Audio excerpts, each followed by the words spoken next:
আমার খুব ভালো লাগে। আমি যখন বাড়ি যাই তখন আমার এলাকা থেকে অনেক লোক আমাকে দেখতে গেছিল। হ্যাঁ, আসসালামু আলাইকুম রহমতুল্লাহ। আমি ডাক্তার আদিল ইসলাম, চক্ষু বিশেষজ্ঞ এবং সার্জন। আমাদের এই ভাই আমাদের কাছে আসছেন চোখের বাঁকা ভাব বা টেরা ভাব নিয়ে। ওর চোখের দৃষ্টি নাই, এই জন্য ওর চোখটা এরকম টেরা হয়ে গেছে। ও অন্ধ, ও বাম চোখে ক্লিনিক্যালি ব্লাইন্ড। তো এই ধরনের পেশেন্টের অপারেশন করলে চোখের একদম আশানুরূপ অপারেশনের ফলাফল সবসময় আসে না। তো বেশ কিছুটাই পার্থক্য থাকবে, এবং ও যখন দূরে তাকাবে তখন মাঝে মাঝে ও টেরা দেখা যেতে পারে। ওর এক অপারেশনই পুরোটা ঠিক হবে না। তো সবকিছু জেনে বুঝেই ও অপারেশনে আসছে। তো ভাই, তোমার যে এই ভিডিও ধারণ করা হচ্ছে, এইটা ফেসবুক সহ সব সোশ্যাল মিডিয়াতে পাবলিশ করা হবে। আর গিয়ে এটা কমার্শিয়ালিও তোমার এই ভিডিওটা ব্যবহার করা হতে পারে। তোমার কি পূর্ণ অনুমতি আছে এই ভিডিওটা আমরা ইউজ করব এই জন্য?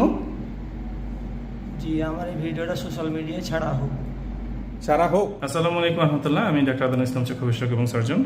আমাদের এই ভাই আমাদের কাছে আসছে চোখের বাঁকা ভাব নিয়ে, এবং চোখ অনেক বেশি বাঁকা ছিল।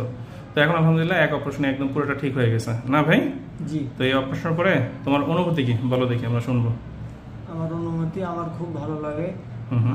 আমি যখন বাড়ি যাই তখন আমার এলাকা থেকে অনেক লোক আমাকে দেখতে গেছিল। তাই? তা আমরা কথা বলে দিছো? জি, ইনশাআল্লাহ। সত্যি? জি। আচ্ছা, তাহলে আল্লাহ তোমার ভালো করুক, আমাদের যেমন দোয়া করুক। কেমন তোমার দেখে আমারও খুব ভালো লাগতেছে। হ্যাঁ, আচ্ছা, আল্লাহ হাফেজ।